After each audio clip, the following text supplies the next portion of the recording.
I love the night. That's the only time I feel really alive. That's what David wanted. Blood, I was to find, was a necessity as well. A vampire in love with a slayer. It's rather poetic. I am the monster the breathing men would kill. I am Dracula. Good evening, my fellow vampire lovers. The sun is going down and you know what that means. It is time for me to record another episode of my podcast, The Beautiful Dead. As always, I'm your host, Lena Nazari, and you can find me on all the things, The Beautiful Dead podcast, and we now have a Fang Gang Discord, so you can come chat with us about vampires 24/7. This is actually the second time I'm recording this. If you watched the interview with the vampire one, you'll know that I had all kinds of corrupted files, and this was one of them. So we're going to talk about it again because I promised you all of May we were going to do sequels, and we're going to keep that going. If you have never watched this channel or listened to this podcast, massive spoiler alerts, okay? I talk about everything from beginning to end. So you're going to know who dies, who hooks up, all that stuff. So don't get mad at me. We're going to jump right in, okay? This is one that I knew existed. It's always been in my periphery. People have mentioned it to me, but I never watched it until this month, and I thought it was the perfect time to do it. So we're talking about Vampires Los Muertos. That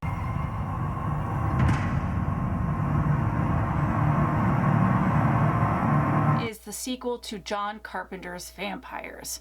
And right out of the gate, we do have some crossovers, vampiric crossovers. Arlie Jover was the master in this movie, and she was a vampire in the original Blade. So do you remember the female vampire that hung out with Frost and she had like bleach blonde hair and it was slicked back? That's her. That's her. And then Natasha Gregson Wagner was in this. She played Nico in Modern Vampires, and she was also in the movie Buffy the Vampire Slayer. If I remember correctly, she was one of the cheerleaders. So yeah, we have some crossovers, which is fun. Let's go ahead and talk about it. So we open on the streets of Mexico. A man is walking down the street. He's being propositioned by a bunch of different girls. He picks a girl and pulls her into the alleyway, but before he can hurt her, a man named Derek puts a gun to the back of his head and tells him to back off. And then Derek shoots a wooden stake into the girl because the sex worker is the vampire.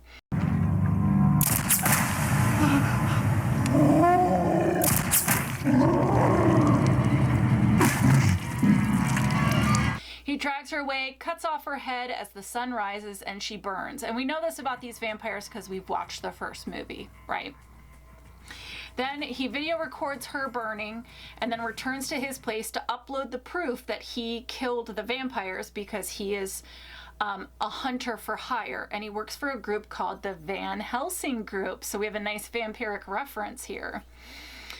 He gets a call and he's told by someone, or he's told by his boss. I think his boss's name, I don't remember his boss's name, doesn't matter. Derek is told by his boss that somebody wants to hire a crew for a pretty good amount of money. The client is anonymous. They're getting the work because the big guys are dead. And I think that's a reference to our first crew in the first movie. He is told that there is a priest who survived the massacre and they should build a team around this priest.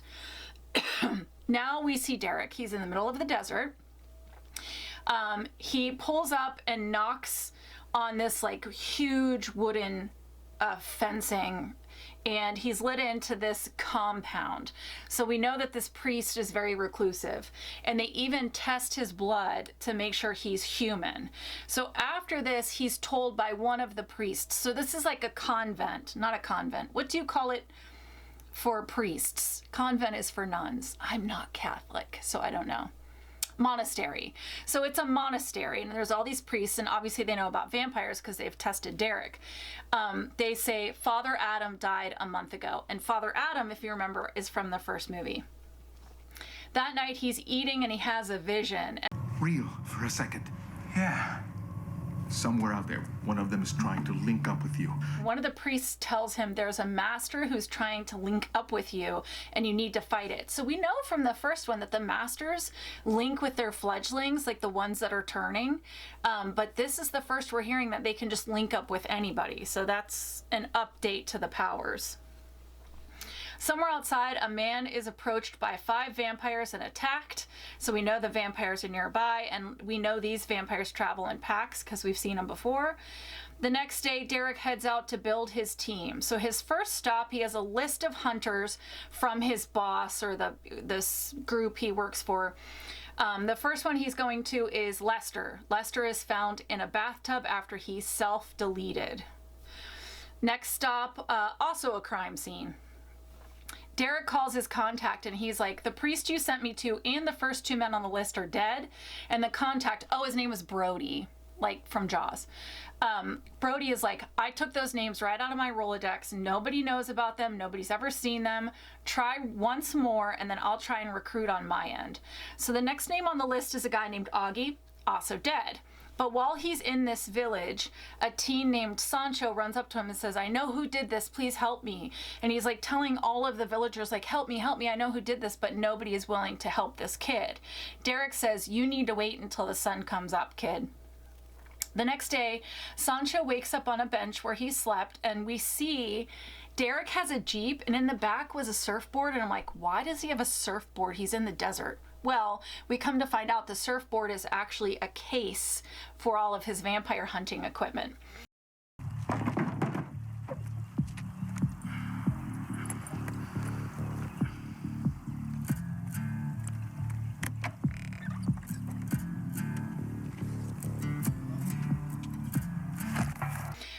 So he pulls out his supplies, he starts to gear up, and he's heading into the building. Sancho says, I'm going to help you, but you got to pay me $20 because my mom needs the money. So Derek reluctantly agrees, telling Sancho, do exactly what you're told, try not to panic, and do not run. They head into this seemingly empty church. So we know the vampires can go into churches. Obviously, they can go into monasteries. Derek tells Sancho, don't get scratched or bitten, which the scratching thing, different. That sounds like werewolves. But he says the young ones sometimes don't even know what they are, so they don't realize yet that they've been turned. They find one sleeping, and Derek lassos the feet and then pulls the vampire out into the sun, and it burns to ash. Again, we've seen this in the first one.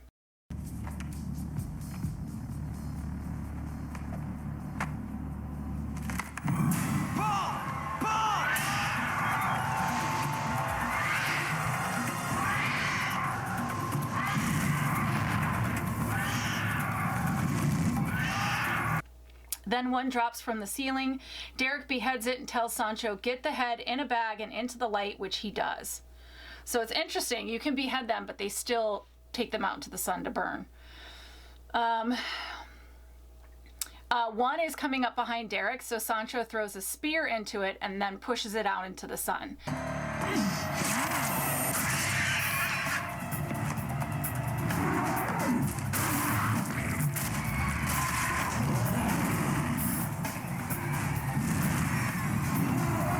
So Sancho decides this is the job for me, and he wants to go on with Derek and start like making money hunting vampires. But then Derek finds out that Sancho is 16, and he's like, no way, buddy. My mama needs some money real bad. How old are you, kid? 18?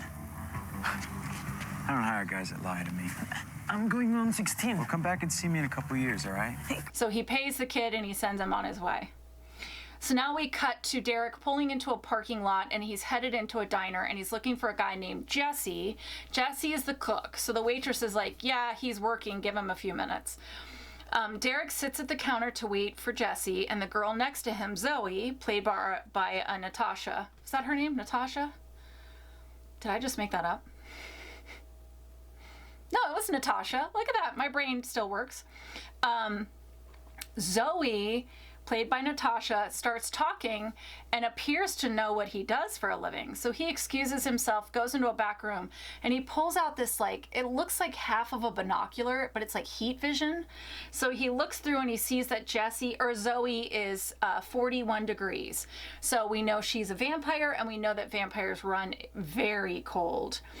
He loads a clip into his gun, but while he's in the back preparing, another vampire, this is our master, comes into the diner and starts slaughtering everybody before he heads back out, including Jesse the cook.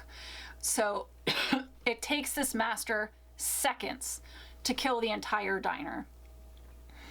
So we cut to him driving the next day, and he sees Zoe on the side of the road, and it is sunny outside, so bear with me. He stops, he pulls a gun on her and says, "How are you in the daylight?" And then he puts her in the Jeep. It was during sex. I thought the guy was just getting a little carried away. And he bit you? Made blood come, licked it, freaked me You know, I out. don't believe a goddamn word you're saying. Hey, look, when I got bit, I went directly to Mexico City. Guy in an AIDS clinic ran a bunch of tests on me. It wasn't HIV, but he couldn't identify it. So he slipped me some sort of experimental drug, and it worked. I take it every day, and the infection is in check. And she explains that she was bit during sex. She went to Mexico City and got an experimental drug that she takes daily, and it keeps the vampirism at bay. So we have another, like, vampirism as a virus kind of situation, which is interesting because we learned in the first one it was the result of a botched exorcism, so it's more like a possession, but apparently it's also a virus. Okay. So she takes the drug every day. It keeps the vampirism at bay. She craves red meat. She gets cranky in the sun, and she has visions, but she doesn't completely vamp out. And she said that she had visions of Derek before she met him. And then she also explained she had a vision of a monastery and the same vampire from the diner killing a bunch of priests in the monastery. So he returns to the monastery in the hopes that it wasn't the one he was just at, but it is. And all the priests are dead, and only one man remains, and his name is Father Rodrigo, which, by the way, Rodrigo is super hot. Holy moly. Look. Look what they've done. That is a good-looking man. That's all. It was distracting how good-looking this man is. He tells them it was a female master vamp, and he was out getting supplies in town, and he saw her go past, and he explains that they were hiding the Black Cross from the first movie, and now she has it, and she has the blood of slayers, and she's the one who's been wiping out the hunters.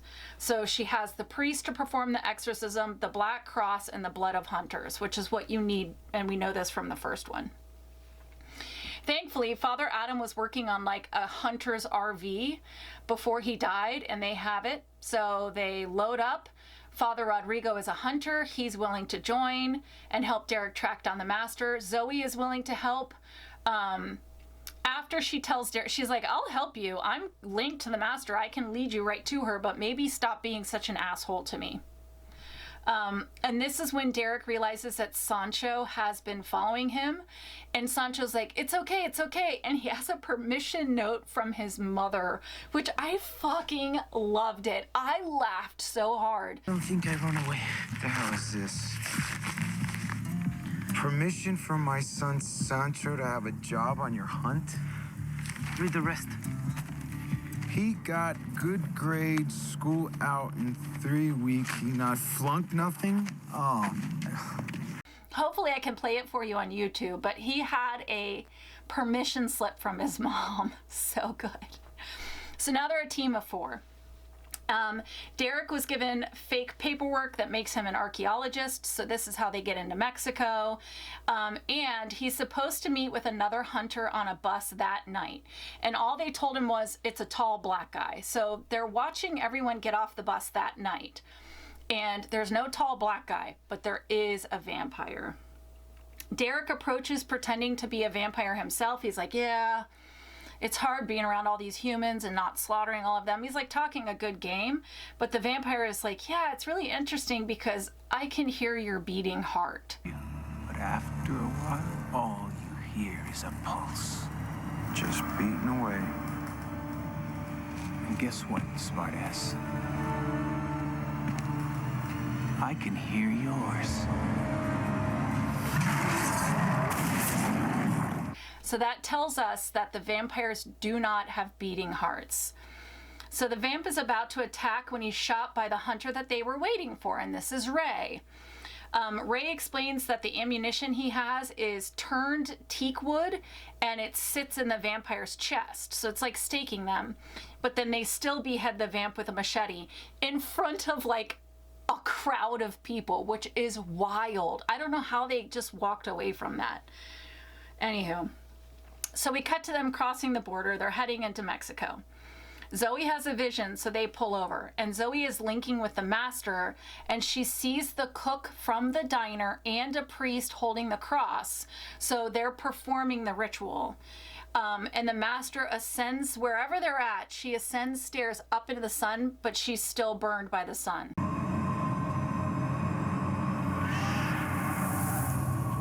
So the ritual didn't work. And now the priest and the cook are dead. So she's wiped out everybody. Derek confronts Rodrigo and he says, I think you're hiding something. Rodrigo says, yes, but whatever I'm hiding, it's for a purpose.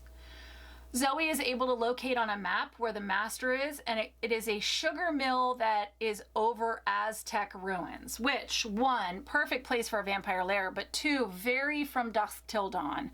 Very, very similar. Let's see.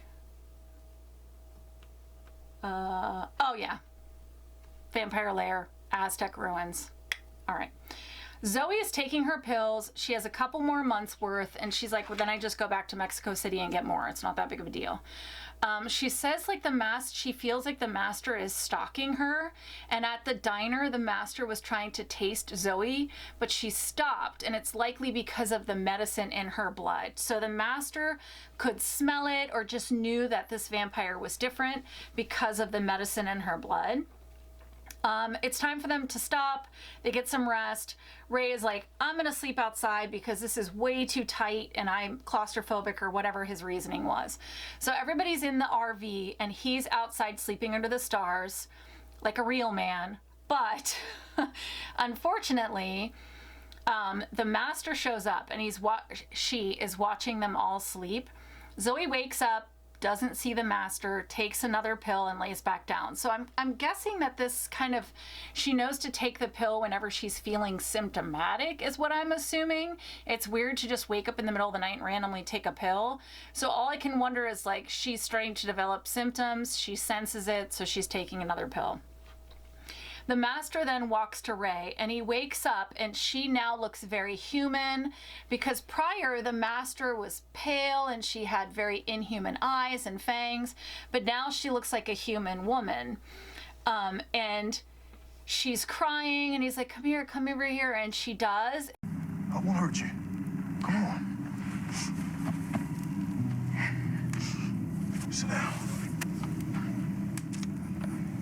And then she kisses him, and like the whole time I'm like, you are the worst fucking hunter. Because how are you not, like, how do you trust that there's just a random woman in the middle of the desert who happens to be next to you, who's crying, and then you pull her in and then you start kissing her and you're like, yeah, this is normal. Then she starts going down south, right? And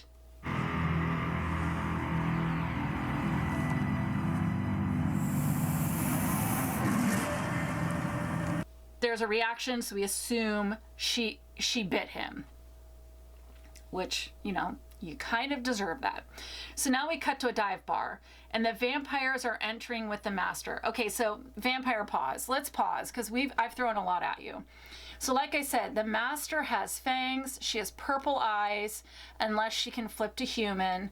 But the lower vampires, they have black eyes and fangs. So I'm guessing this was a choice by somebody, the director, somebody, so that we could differentiate master and fledglings or underlings.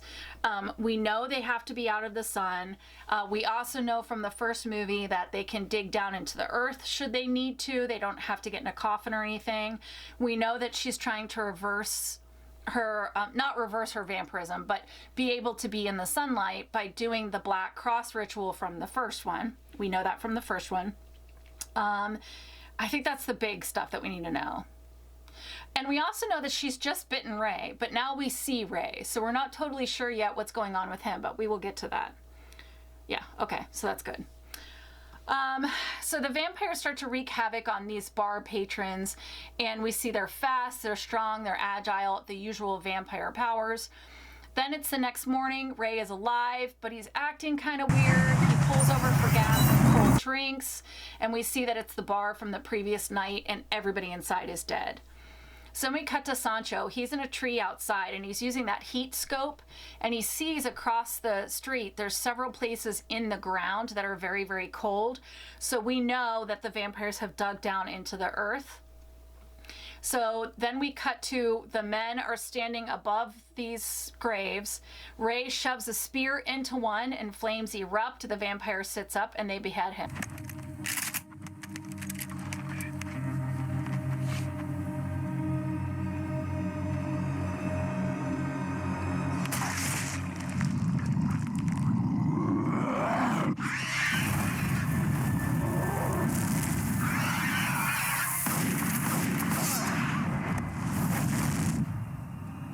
That's one down. Which is like a really efficient way to take out vampires.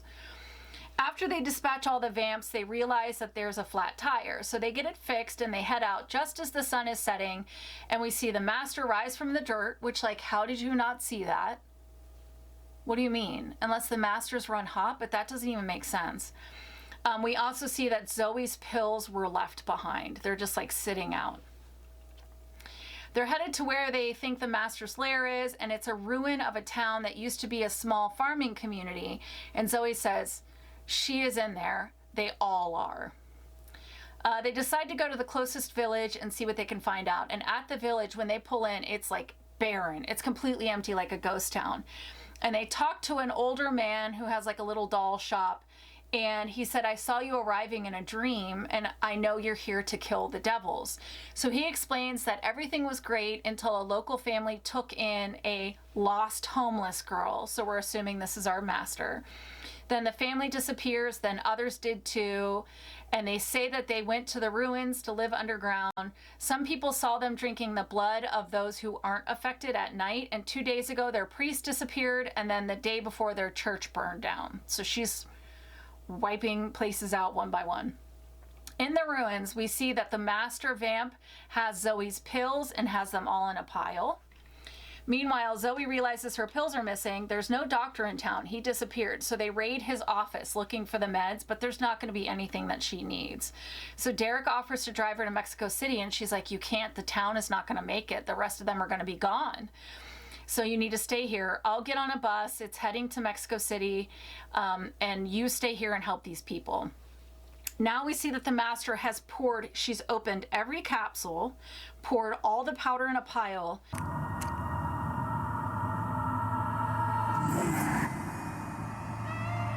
And then sucks up the entire pile and then steps into the sun.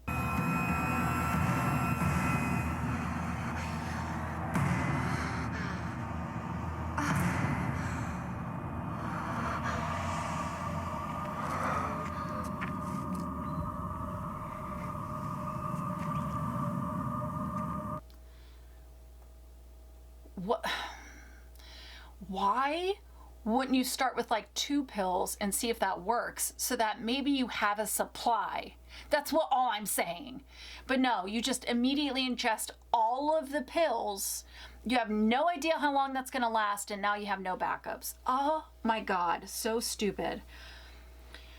Meanwhile, Derek and Zoe are waiting for the bus. Santos is talking to the old man. And he says, Derek told me crosses don't work on vampires anymore. And the old man says maybe the people holding the crosses don't believe in them. Derek says crosses don't work on vampires anymore. Maybe the people with the crosses don't believe anymore. So we have a whole like faith saves the day situation. The master is now in the town, and they're celebrating Dios de los Muertos, which is where the title comes from. So, like, people are in masks, there's partying, there's all kinds of stuff happening, and the master is kind of lost in the midst of all this. And we see that Zoe's bloodlust is starting to return because she's gone too long without her meds. The master approaches them, grabs Zoe, wraps her in a tablecloth, and carries her off, gets her to the ruins, and then runs down.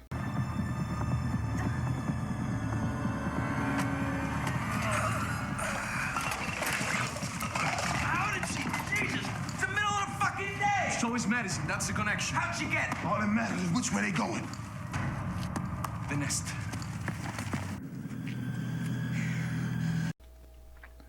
So the hunters are on their way to the ruins to save Zoe. They get there, but before they head in, Derek knows that somebody in the group left Zoe's meds out. So he has put this all together very quickly. And he's like, I know one of you left it out. He confronts each one of the men, and Ray is about to pull on Derek when he's shot in the back. Come on, kid, get it off your chest. Admit it, you know you did it. Son of a bitch. Tell me the truth. Come on, admit it. Fuck you. Come on, talk to me. Fuck you. Talk to me. Fuck you! Talk to me!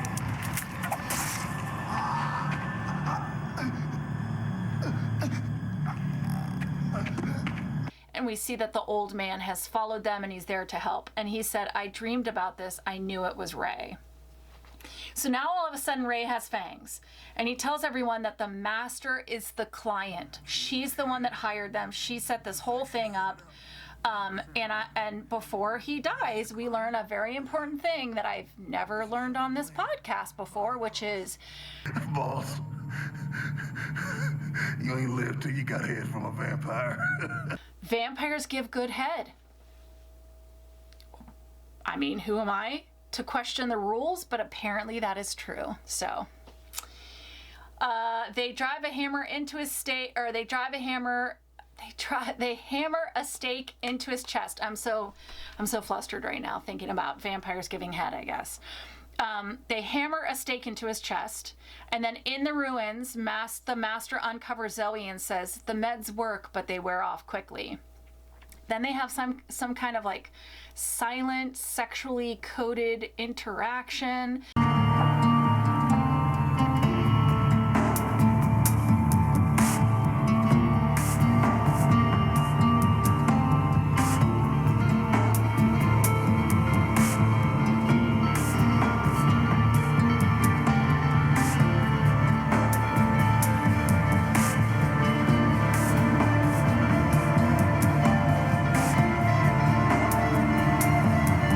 And then the master goes to bite Zoe, but Zoe throws herself backwards through an opening into a pit below.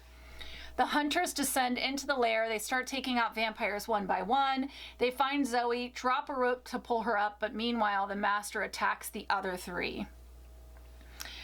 We see she is extremely fast, strong, agile, all the stuff that vampires are.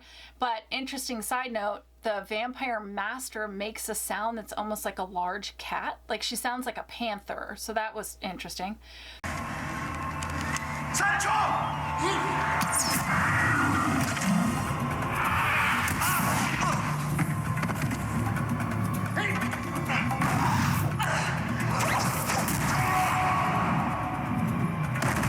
She gets Derek. She's on top of him when the priest says, I can give you what you want. I know the ritual. I am a hunter and a priest, so you get two for the price of one. I know how to do it, but you have to let them go. The ritual. Did you think just any priest could perform it?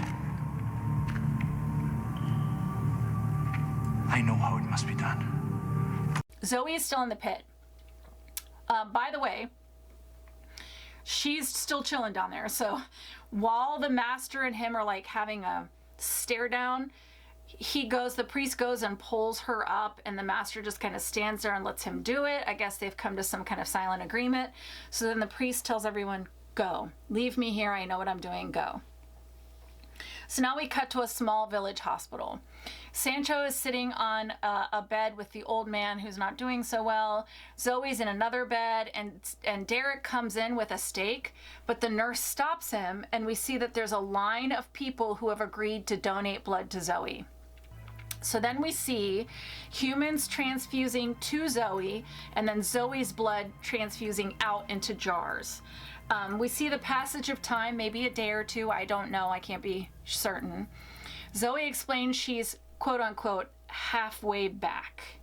Derek tells her go to Mexico City, but first he says, I'm gonna be infected so the master doesn't see me coming.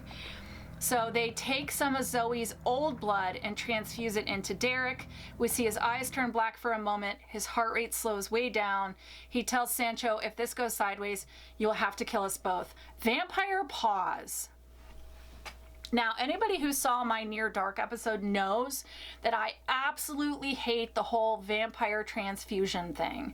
So what they're implying is because they've transfused a bunch of human blood into Zoe, it has diluted her so that she's only, I don't know, half vampire. Okay. And then they have transfused her blood from jars back into Derek. Blood clots, anybody? You just let that blood just chill there, and then you're going to put it back into somebody's body. And now just a little bit of her blood has turned him into like a half vampire. Okay, fine, whatever. All right, we're going to ride this wave. We're going to assume these rules are true, and we're just going to go with it. Okay, all right.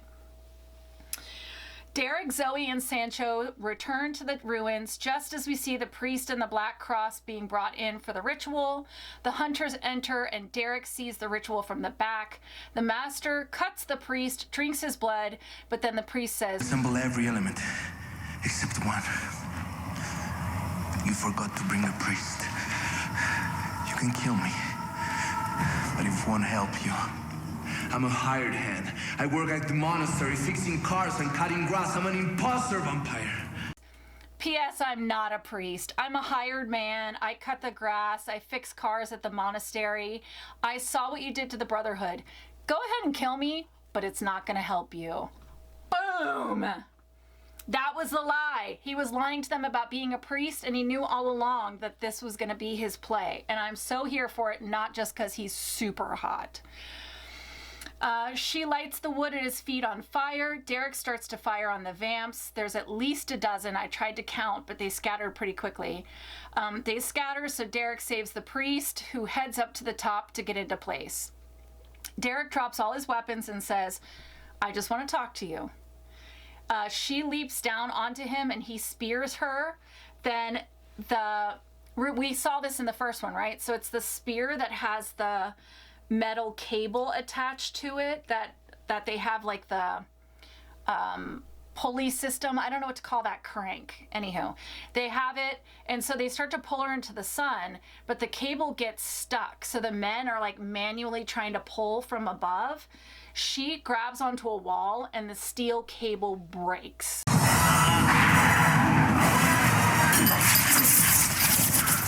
So we know that she is very strong.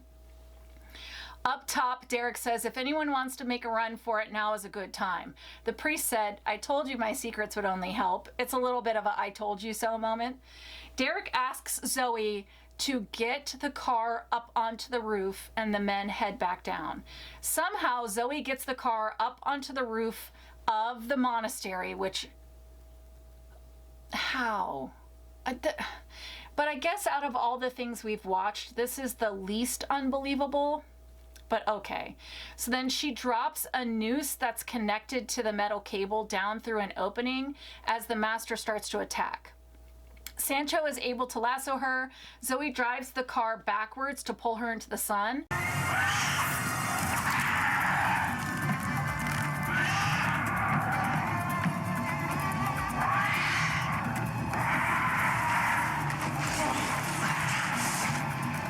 The master grabs onto Derek as someone tosses him a shotgun.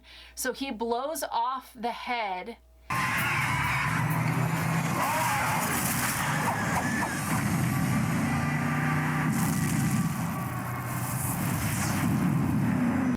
And then They're being pulled up into the sunlight. They burn. The head like shoots off in a separate direction. It burns. The hunters come out and Derek goes to like the pile of ash and there's a still beating heart right in the middle because I guess the heart doesn't turn to ash. Maybe she's a special kind of master. I don't know. But they stake the still beating heart that's within the pile of ash. Cut to the village. Everybody's celebrating. The priest has decided to stay in the village and help rebuild the church. Sancho is going to stay for a little while and then head back home. I guess he's decided he does not want to be a hunter. That's a good choice. The priest says he's hidden the cross so no one will ever find it. Derek and Zoe are headed to Mexico City to get medicine because they're both now half vampires or whatever we're calling them. They pull out as the villagers wave, and then Derek and Zoe put on their sunglasses and ride into the sunset.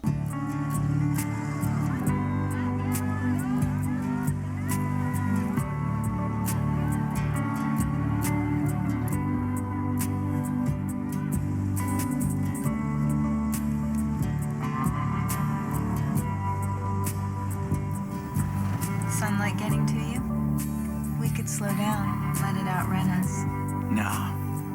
Let's make it last as long as we can.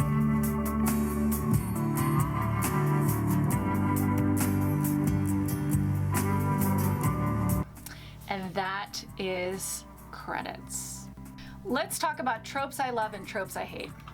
I love the whole, like, the master vampire's ultimate goal is to get into the sun. We see this all, that like so many of our vampire enemies in these stories, their ultimate goal is to get into the sun. And I do love that. But I hate the whole taking medications thing to be in the sun. If you really break it down, it absolutely does not make any sense whatsoever. I hate it. The science is so flawed. I think it's lazy writing. It really, really bothers me.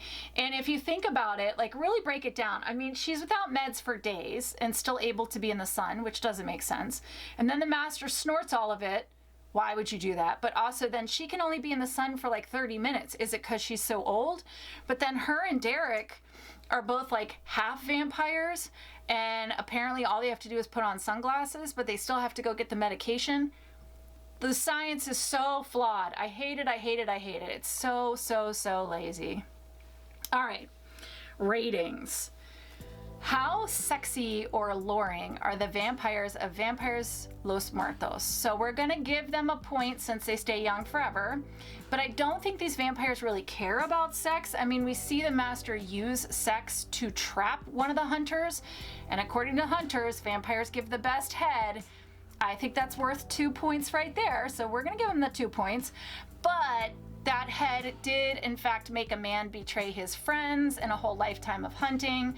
So we're gonna pull one of those points back, and that gives us a total of 2 out of 10 onks for sexiness and allure.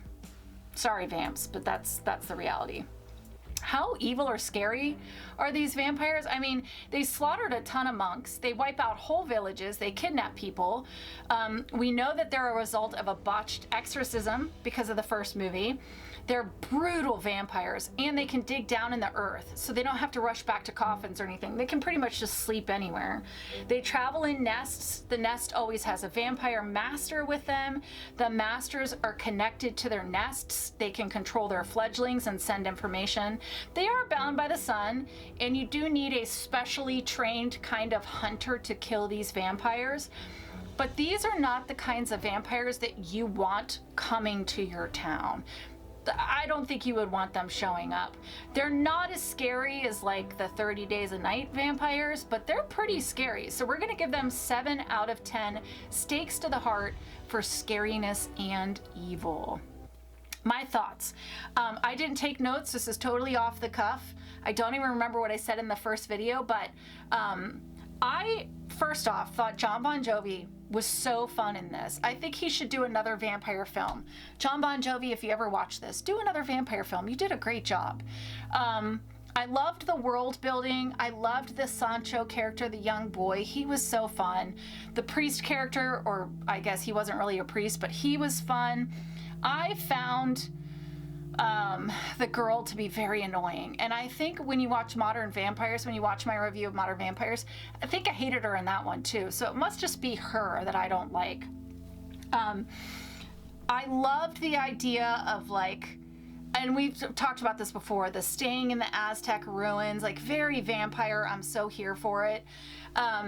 It was a fine story. I really think because I started last week with Lost Boys: The Tribe, that my expectation for sequels is so far in the fucking dumpster that anything is better than that. So I think a lot of my sequels are going to be seen in a much better light because they're not Lost Boys: The Tribe.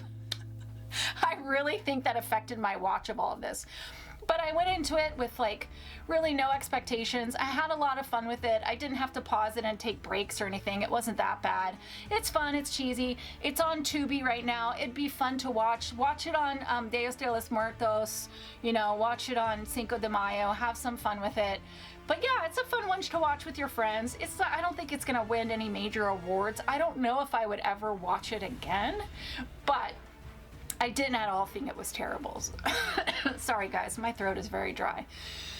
So come next week, speaking of the vampires from 30 Days of Night, we're gonna keep this sequel train going.